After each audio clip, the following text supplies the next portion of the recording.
Hi everyone. So in the previous lecture I have discussed about different state transition diagram. So we have discussed mainly 5 states transition diagram, and we have discussed 2 more state also, and I also discussed about different scheduler, and I told you about the different type of process, that is CPU bound and IO bound. So the process are 2 types, CPU time and IO time, and it is called as CPU bound time and IO bound. So in this lecture I am going to discuss with you about the CPU scheduling or process scheduling. So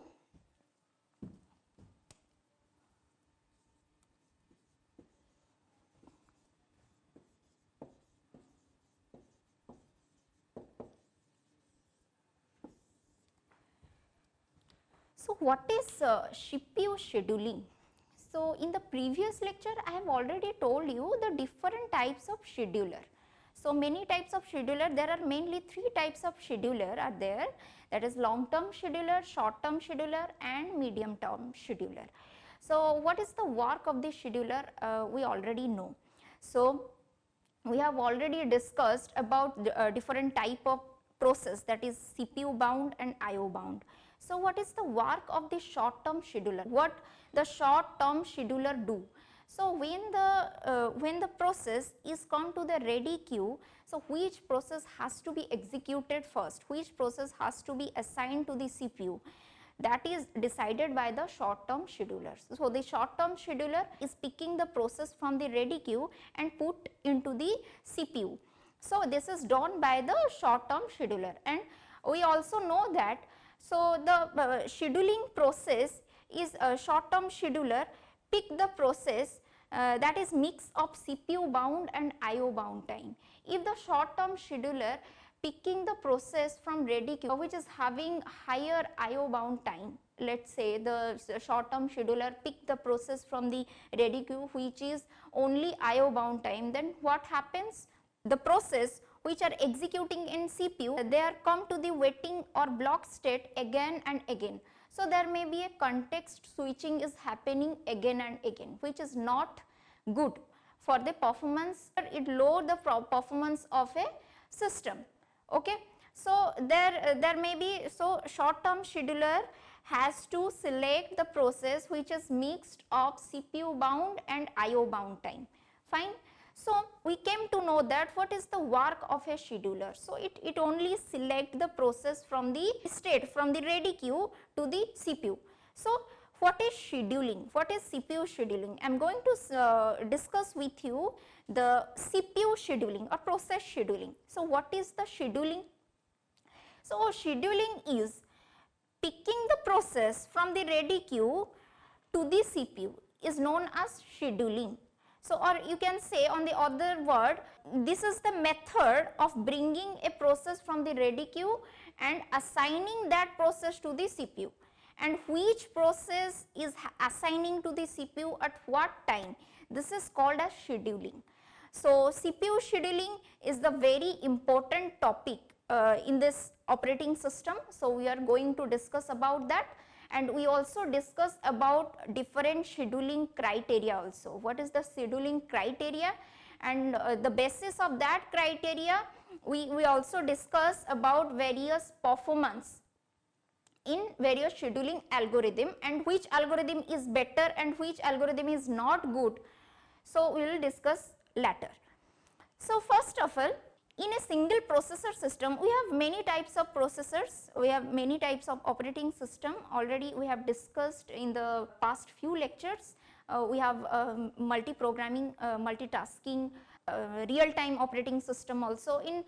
In single processor system, what we have, look at this. This is if there is many jobs or many processes in the queue. Let us say job 1, job 2, job 3, there are 4 processes are in a queue and we have only 1 processors. So this is one type of single processors. So in the single processors, there will be not more than 1 process is running in the CPU. There is only 1 process is assigning to the CPU at at a time. Okay, this is not like that all the processes, all the jobs are assigning to the CPU at that time. Okay, it is not happening, it is not right. Okay, so CPU to that process, if at that time J1 has to assign to the CPU, so this is the time the J1 is put into the CPU by the operating system, by the short term scheduler. It is selected and it is put into the CPU. So J1 is now in CPU. So rest of the processes have to wait till J1 is completes its execution. So for that we have something known as scheduling queues. So scheduling is what? Picking a process or assigning a particular process to the CPU, and which process has to assigning to the CPU at what time. This is decided by the scheduler. So this process, this method is known as scheduling. So we have something scheduling queues, and there are mainly two types of scheduling queues. So first is job queue and another is ready queue. So what is job queue? First thing is job queue. What is job queue? So there are many processes, huge amounts of processes are there, and when those processes first time newly enters a system, they list out a queue. They list out, they resides in a queue. That storage is called as job queues. When the process simply entered a system. In a job queue, process are not executing, they just resides, they just sits there without doing anything. So the list out of a jobs or process, they enters a system and resides in a queue, that is called known as job queue. So this is one type of secondary memory, you can say. Job queue is one type of secondary memory. Which process has to go to the ready queue? It is decided by the scheduler, long term scheduler. Okay.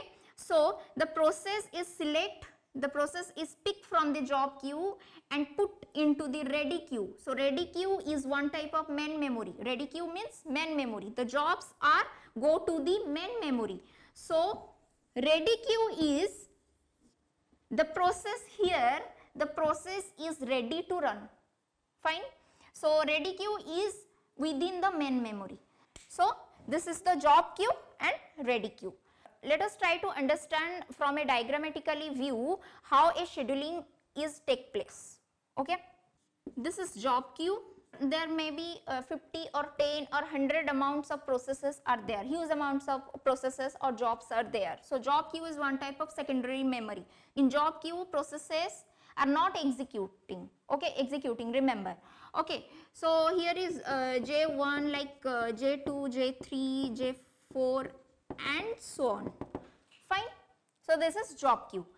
From the job queue, processes are selected and go to the main memory, that is called ready queue. So here from the job queue, process are come to the ready queue. Fine. So here from the ready queue, who is selected from the which process has to be assigning to the CPU at what time? This is the work of short term scheduler. Okay. So the short term scheduler here pick the process from the ready queue and which process has to assign to CPU at what time, that is decided by the short term scheduler. So from the ready queue here many processes are there, like from the secondary memory to main memory, there are many jobs are put into the ready queue. Then from the ready queue, the jobs are ready to, now they are ready to run, and from the ready queue they are go to the CPU, they are assigning to the CPU one by one. Okay. So here we have a CPU and let's say first job is assigning to the CPU, and now the first job is executing in the processors. Okay. So when the process is go to the CPU, there is many kinds of things are happening during that time, during the execution. Let's say for example, first process J1 is executing now in the CPU, rest are J2, J3 and so on are in the ready queue. They are ready for run, they are waiting in the ready queue, and now J1 is running in CPU. So what happened here actually, let's say there is another process in ready queue which is having more priority than the process J1 which is running in the CPU. So what happening here? So that process has to come first, that process has to execute it first. So here J1 is stop its execution and it go to the temporary memory storage which we can call as it swapped out. You can say the J1 is go to the another temporary storage buffer and it is partially executed and swapped out. This is partially executed. It is not completes its execution as there is another process is having higher priority than it. Okay. Now J2 have to enter in CPU. Here J1 is not completes its execution, J1 is partially executed and swapped out to the another memory, and now J2 is executing in CPU. So when J2 is completes its execution, then finally it terminated, it completes its execution and now CPU is free, and then here J1 again swapped in to the ready queue for it is now ready to run. So here you can write swap in. So the J1 is again swap into the ready queue and it is now ready to run. Okay. So this is due to two cases. One is maybe time quantum factors, next is priority. It matters, first is priority or maybe another is time quantum, may be given to each and every process and time quantum is expired, and for that reason that process has to partially execute and stops its execution at anyhow and go swapped out to the another memory, and again when until the CPU is free it is again swapped into the ready queue for its execution, and now this J1 is partially executed. So for completes its execution is again entered the ready queue and again it resumes its execution, and finally J1 is entered to the CPU, and when it completes its execution it go to the terminated states. Okay.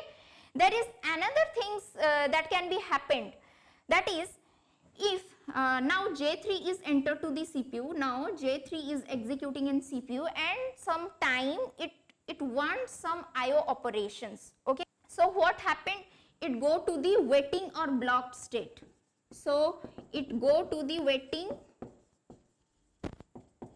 or blocked state J3.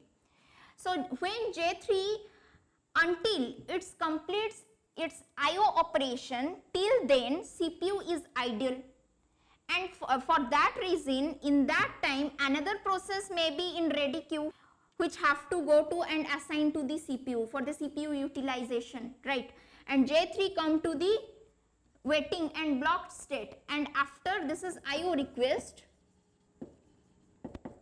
and after the completion of IO request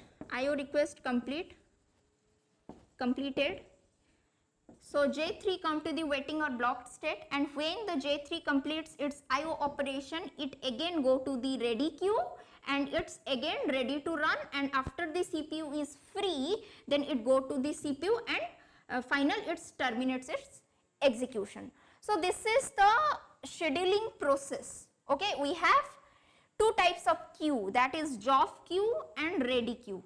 Fine. Now we are going to discuss about different scheduling criteria, okay, on the basis of which we can use any algorithm of scheduling algorithm by which a performance of a system can grow a performance of a system may be high or low. So which algorithm is good and which is not good, we will be discussing about that. Okay.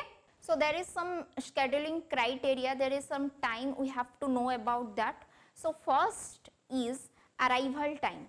So what is arrival time? So we have our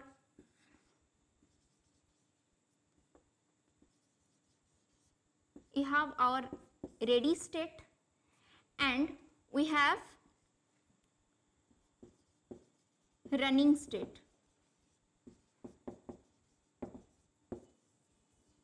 That is CPU. Okay. In the ready queue, what is the arrival time?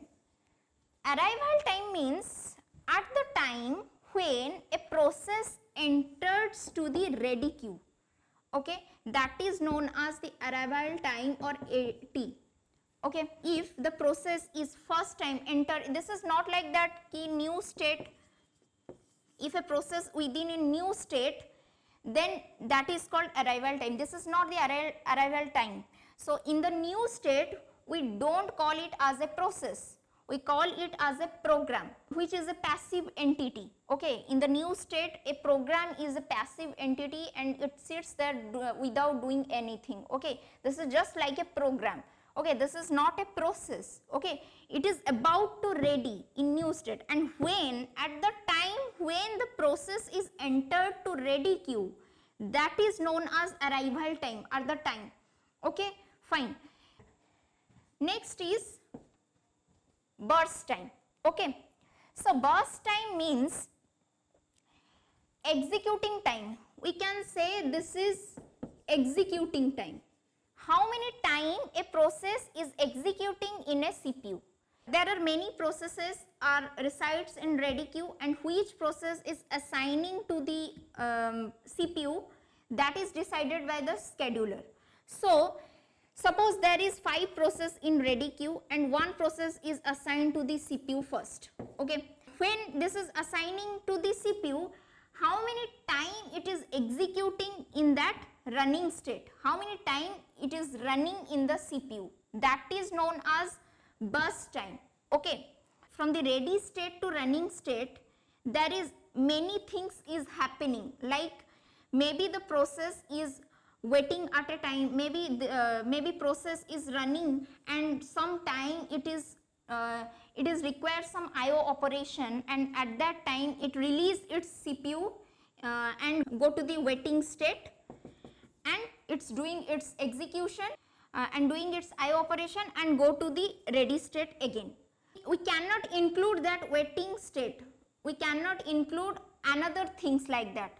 We just calculate how many time is a process is executing in the CPU, that is known as burst time.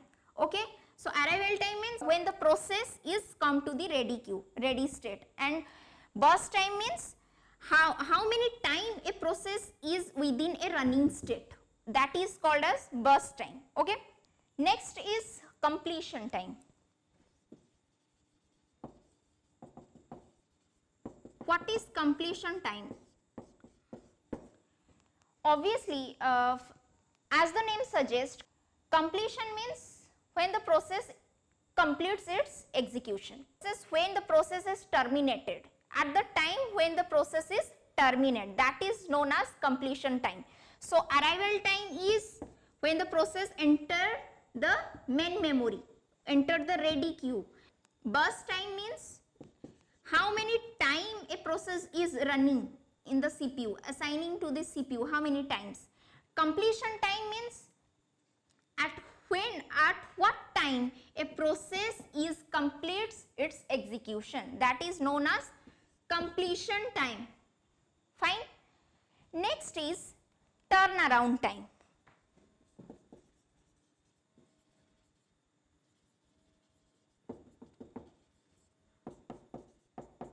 What is turnaround time? See, from the ready state to terminated state, when the process is enters to a system, enters to a main memory, ready state, and when it's ready to run, when it's go to the running state, and after that when it completes its execution, from the ready state to completes its execution, during that time it go through many things. There are many things happening during that time. So it may be during its time, this time it may be running at a time, and at some time it needs some IO operation and it has to wait some time. So running, then again it's waiting, again it's running, again it's waiting, and so on.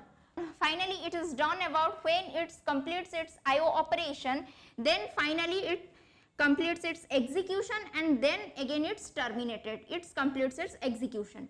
So the time interval from the ready state to completion time, so the time interval from the arrival time to completion time, this is known as turnaround time.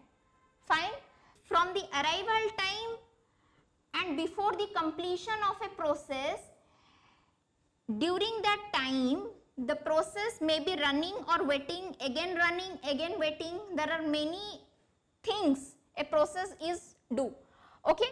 So this time interval is known as turnaround time. So we can write turnaround time is equal to completion time minus arrival time. Fine. Or we can say also turnaround time equal to waiting time plus burst time, because from the arrival of a process to the completion of that process, it may be waiting or it may be running. So running means how many times a process is within a CPU, that is called burst time, and besides burst time it may be waiting for some time for completes its IO operation. So we can add these two type of times, waiting time plus burst time, known as turnaround time, or we can subtract arrival time from completion time, because we have to find out the time interval between this. This is known as turnaround time. Next is response time.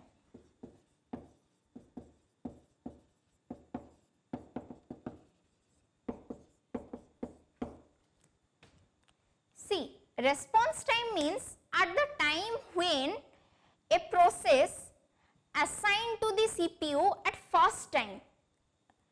See, at first time, okay, if a process arrive in ready state and after some time, at first time when it's assigned to the running state, assigned to the CPU, that is called response time. Suppose, for example, if the process arrives at 2 millisecond in the ready state, ready queue, fine, and at first time it assigned to the CPU at 15 millisecond, okay.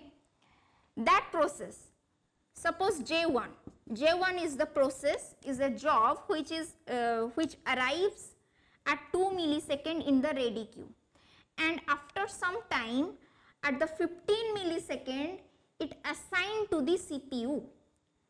Response time means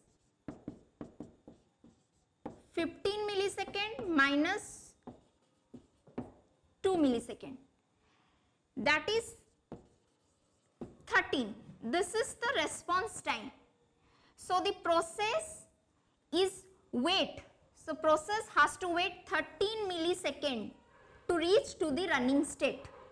To assign to the, to put into the running state, it have to wait 13 milliseconds. So the response time of that J1 process is 13 millisecond. Fine.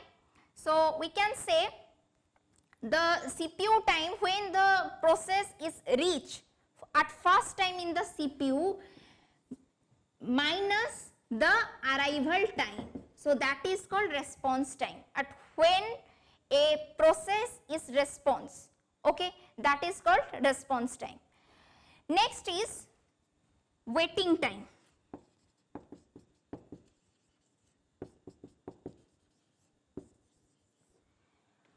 See, waiting time means we know that burst time plus waiting time. Waiting time is equal to turnaround time minus burst time. See, from the ready state to terminate state, from the arrival of a process before completion of a process, it goes through running, waiting, again running, waiting, like that.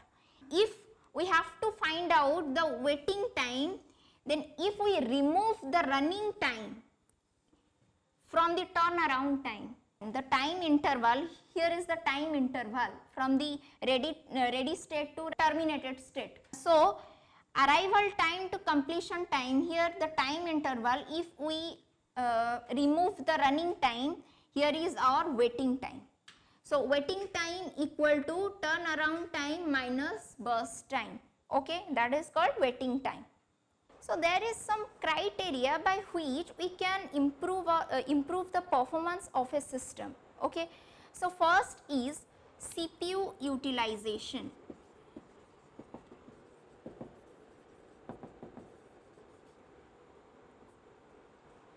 The more the CPU is utilized, the more the system is improved, is performance, okay. We have to apply the scheduling algorithm by which a system's CPU utilization should be maximum, okay. So, the CPU utilization should be maximum. In a system, CPU should not be sits idle, okay. It should be running all the time, okay, by which we can improve the CPU utilization. So, the CPU utilization should be maximum. Next is turnaround time.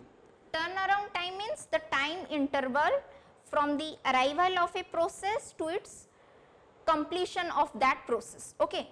So, the completion and arrival, that is the time interval, that is called turnaround time. So, the turnaround time should be less, that should be less. Next is response time. How fast a process is response, how fast a process is assigned to a CPU at first time, okay, that is called response time. So, that should be fast or less. Next is waiting time.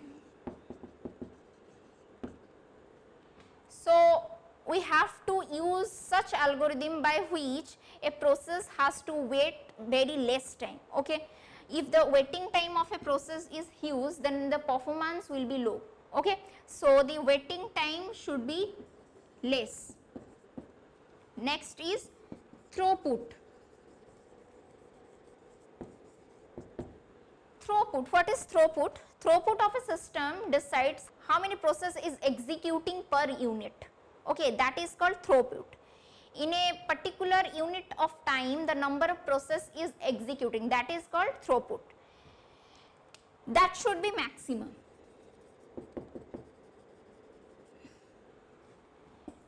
This is the criteria of a scheduling by which we can apply any algorithm by which this should be followed. So, the CPU utilization maximum, turnaround time should be less, response time fast or less, waiting time less, and throughput is maximum, by which our